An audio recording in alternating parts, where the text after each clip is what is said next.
श्री राम जन्म मंदिर का निर्माण होगा, जहां राम भक्त रामलला के दर्शन से अभिभूत होंगे।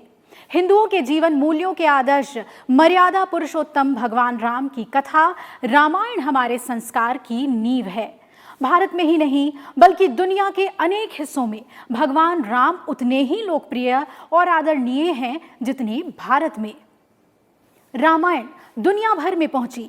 दक्षिण एशिया के देशों के अलावा चीनी जातक कथाओं में राम कथा लियुडू जीजिंग और जापानी संस्करण होबुत्सुशु और संबो एकोतोबा के नाम से प्रचलित है। रामायण की सार्वभौमिकता और मान्यता का परिचायक रूस के अलेक्जेंडर नीबाराकिनोव द्वारा रूसी भाषा में अनुवादित रामायण है। राम मंदिर निर्माण की खुशी में पूरी अयोध्या राममय हो गई है। आइए चलते हैं अयोध्या और करते हैं मर्यादा पुरुषोत्तम राम की महिमा का दर्शन।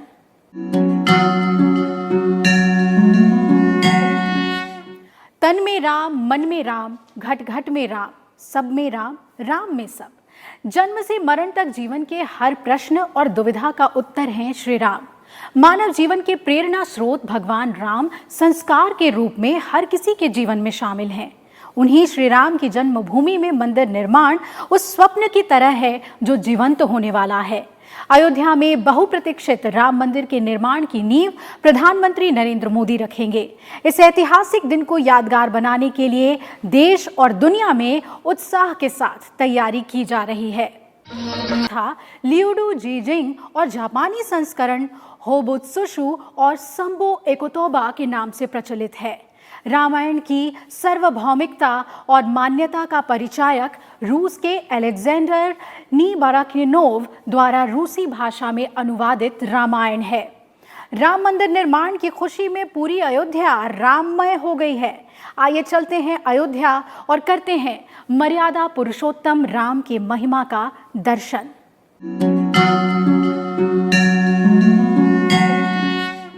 तन में राम, मन में राम, घट घट में राम, सब में राम, राम में सब। जन्म से मरण तक जीवन के हर प्रश्न और दुविधा का उत्तर हैं श्री राम।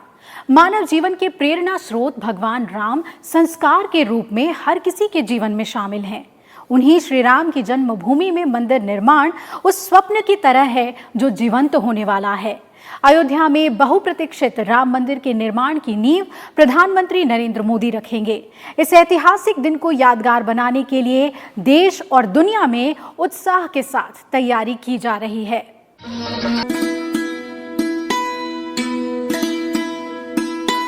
लेकिन हर प्रतीक्षा का फल मीठा होता है। लंबे इंतजार के बाद अयोध्या में राम मंदिर निर्माण की शुरुआत होने वाली है। प्रधानमंत्री के हाथों से भव्य मंदिर की आधारशिला रखी जाएगी। प्रधानमंत्री नरेंद्र मोदी 5 अगस्त को सुबह 11:30 बजे अयोध्या में राम मंदिर का भूमि पूजन करेंगे। प्रधानमंत्री को 32 सेकंड के मुहूर्त में भूमि पूजन करना है। भूमि पूजन के बाद प्रधानमंत्री चांदी की ईंट से मंदिर निर्माण के लिए शिलान्यास करेंगे। ये चांदी की ईंट अयोध्या पहुंच गई है, जिसका वजन 22.6 किलोग्राम है। इस शुभ घड़ी को देखने के लिए पूरा देश बेहद उत्साहित है। वहीं न्यूयॉर्क के विश्वविख्यात टाइम्स स्क्वायर में भी श्री राम की बड़ी बड़ी होर्डिंग्स लगाई जाएंगी। शिलान्यास के बाद पूजा के प्रसाद की भी खास तैयारी की गई है। इसके लिए अयोध्या के विभिन्न मठों और अखाड़ों में देसी घी के सबसे पहले भजन कीर्तन का स्थान, दूसरे में ध्यान और तीसरे में रामलला के दर्शन की व्यवस्था होगी। मंदिर के निर्माण में करीब 3 बरस लगेंगे।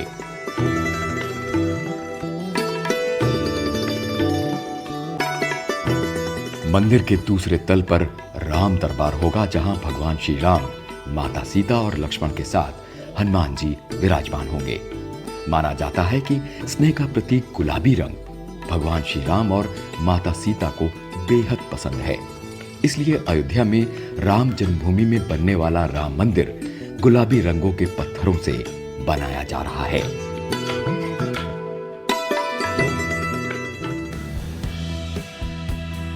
अयोध्या विवाद मामले में लंबी कानूनी प्रक्रिया के बाद सुप्रीम कोर्ट ने 9 नवंबर 2019 को अपना ऐतिहासिक फैसला सुनाया था, जिसके बाद अयोध्या में मंदिर निर्माण का रास्ता साफ हो गया। पीठ ने रामलला विराजमान को अयोध्या की 2.77 एकड़ विवादित जमीन का मालिकाना हक देने का फैसला सुनाया। कोर्ट ने केंद्र सरकार को मंदिर बनाने के लिए 3 महीने के अंदर ट्रस्ट बनाने के निर्देश दिए। रामलला विराजमान के पक्ष में फैसला सुनाते हुए कोर्ट ने केंद्र सरकार को सुन्नी वक्फ बोर्ड को मस्जिद के लिए कहीं और 5 एकड़ जमीन देने के निर्देश दिए, जिसके बाद 5 फरवरी 2020 को राम मंदिर निर्माण के लिए प्रधानमंत्री नरेंद्र मोदी ने संसद में 15 सदस्यीय श्री राम जन्मभूमि तीर्थ क्षेत्र ट्रस्ट के गठन की घोषणा की। वहीं 19 फरवरी 2020 को राम जन्मभूमि तीर्थ क्षेत्र ट्रस्ट की पहली बैठक हुई। सदियों से हिंदुओं के आस्था के प्रतीक राम मंदिर के निर्माण से लोग उमंग और उत्साह से भर गए हैं। सदियों से भगवान राम और उनका चरित्र भारतीय जनमानस, खासकर हिंदुओं के जीवन मूल्यों का आदर्श है और उनकी छवि मर्यादा पुरुषोत्तम की है। भारतीय साहित्य में किसी अन्य ग्रंथ ने भारतीय जनमानस को इतना ज्यादा प्रभावित नहीं किया जितना कि भगवान राम और रामायण ने। भगवान राम और रामायण का इतिहास जितना दिलचस्प है उतना ही कौतूहल उत्पन्न करता है। अर्थ है राम का अयन, जिसका मतलब होता है राम का यात्रा पथ। मूल रूप से ये राम की 2 विजय यात्राओं पर आधारित है, जिसमें प्रथम यात्रा प्रेम, संयोग, हास परिहास और आनंद उल्लास से भरी हुई है, जबकि दूसरी यात्रा दुख, दर्द, वियोग, व्याकुलता और वेदना से भरी हुई है। दूसरी यात्रा को ही राम कथा का मूल आधार माना जाता है। मधुर सरस राम की कहानी एक मर्यादित, नियंत्रित और वैधानिक अस्तित्व की कहानी है। उस महान पुरुष की छवि अवतारवाद की उत्पत्ति के साथ ही राम और रामायण की लोकप्रियता का काफी गहरा संबंध है। भगवान राम का व्यक्तित्व ये दर्शाता है कि वैदिक काल से ही मर्यादा पुरुषोत्तम राम हमारे सामाजिक और सांस्कृतिक जीवन के अभिन्न अंग रहे हैं और बुराई पर अच्छाई के प्रतीक हैं। राष्ट्रपिता महात्मा गांधी के आदर्श भी भगवान राम ही थे और आखिरी वक्त में उनके मुंह से निकला शब्द था, हे राम। राम के चरित्र में व्यक्ति, समाज और राष्ट्र निर्माण के सारे विधान और अभिव्यक्तियां मौजूद हैं। यही वजह है कि भगवान राम भारतीय जनमानस के हृदय में निवास करते हैं।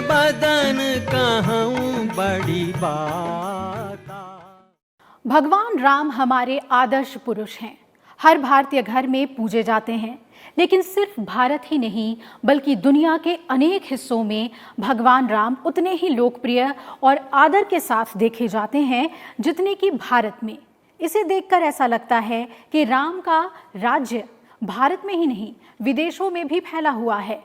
भारत से फैलकर दुनिया भर में पहुंची राम और राम कथा की महिमा अनेक रूप में प्रचलित है और लोक जीवन से इतनी गहराई तक जुड़ी हुई है कि वो उनकी संस्कृति का अभिन्न अंग बन गई है।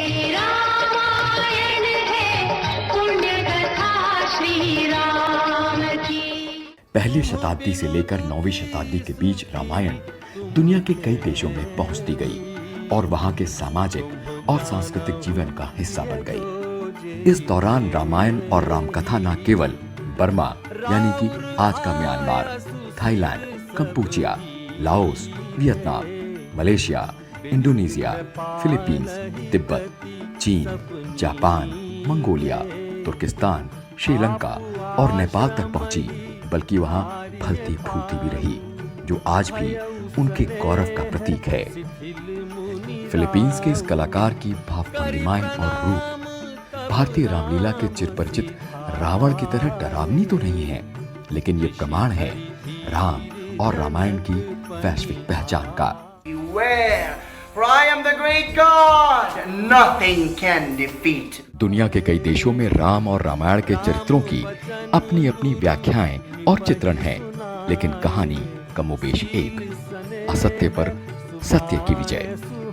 थाईलैंड का रामकियन या रामकीर्ति हो या कंबोडिया का रामकेर, म्यांमार में राम वथु हो या मलेशिया का हिकायत सेरी राम, भाव भंगिमाएं, नृत्य शैली और मंचन का तरीका भले ही अलग हो, लेकिन राम और रामायण की कथा वस्तु हर देश में एक ही है। भगवान राम और रामायण आज सिर्फ भारत की ही धरोहर नहीं, बल्कि दुनिया के कई मुल्कों, खासकर आसियान देशों के सामाजिक और सांस्कृतिक ताने बाने का एक अहम हिस्सा है। फिलीपींस में राम कथा का इतिहास बेहद दिलचस्प है। यहाँ महाराधिया लावना नाम से 13वीं और 14वीं सदी में राम कथा समाज के बीच पहुंची और भली भांति रच बस गई। यहाँ की राम कथा में राम को मंदिरी, लक्ष्मण को मंगवरन और सीता को मलाइला तिहाइया कहा जाता है। थाईलैंड में राम कथा राम किएल या राम कीर्ति के नाम से मशहूर है। यहाँ ये माना जाता है कि रामायण की उत्पत्ति इन्हीं के देश में हुई थी। प्राचीन काल से ही यहाँ नाटकों में राम कथा का महत्वपूर्ण स्थान रहा है। थाईलैंड में आज भी संवैधानिक रूप से राम राज्य है। यहाँ के सभी शासक अपने को राम का वंशज मानते हैं।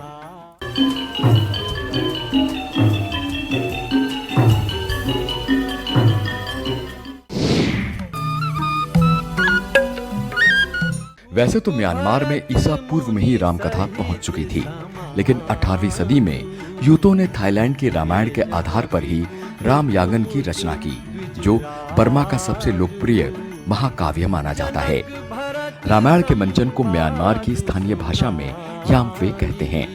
म्यांमार के रामायण में सीता हरण काफी लोकप्रिय है। इसमें शूर्पणखा का नाम गाम्बी है।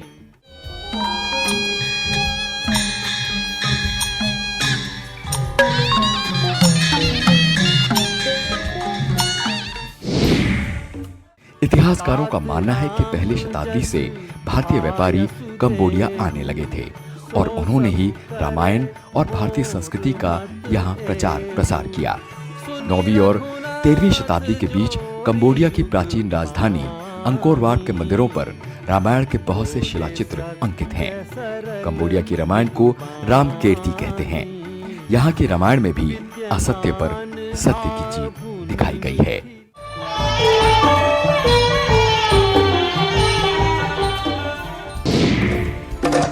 मलय यानी पुराने मलेशिया में रामायण के साहित्यिक पाठ हिकायत सेरी राम के नाम से प्राप्त होते हैं।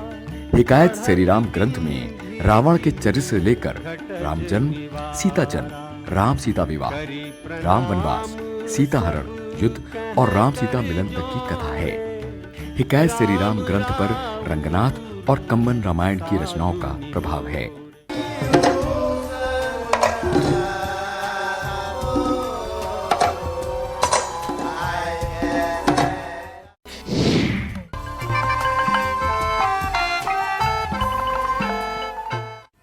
लाओ पहला है फालन।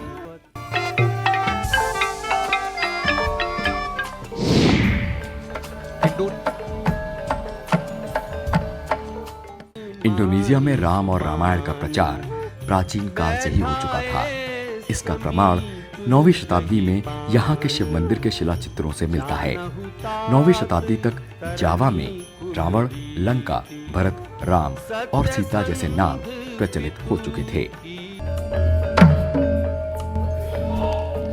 भगवान राम और रामायण का ये व्यापक प्रचार, प्रसार और स्वीकार्यता ये दर्शाता है कि राम और रामायण न केवल भारतीय समाज के लिए प्रासंगिक हैं, बल्कि पूरी दुनिया के लिए भी उतना ही महत्वपूर्ण है। और यही भगवान राम की सर्वव्यापकता और स्वीकार्यता का सबसे बड़ा उदाहरण है। Bureau report, Rajya Sabha TV. और रामायण की स्वीकार्यता और सार्वभौमिकता युगों युगों तक यूं ही बनी रहेगी। हमारे इस खास कार्यक्रम में इतना ही। मुझे दीजिए इजाजत। नमस्कार।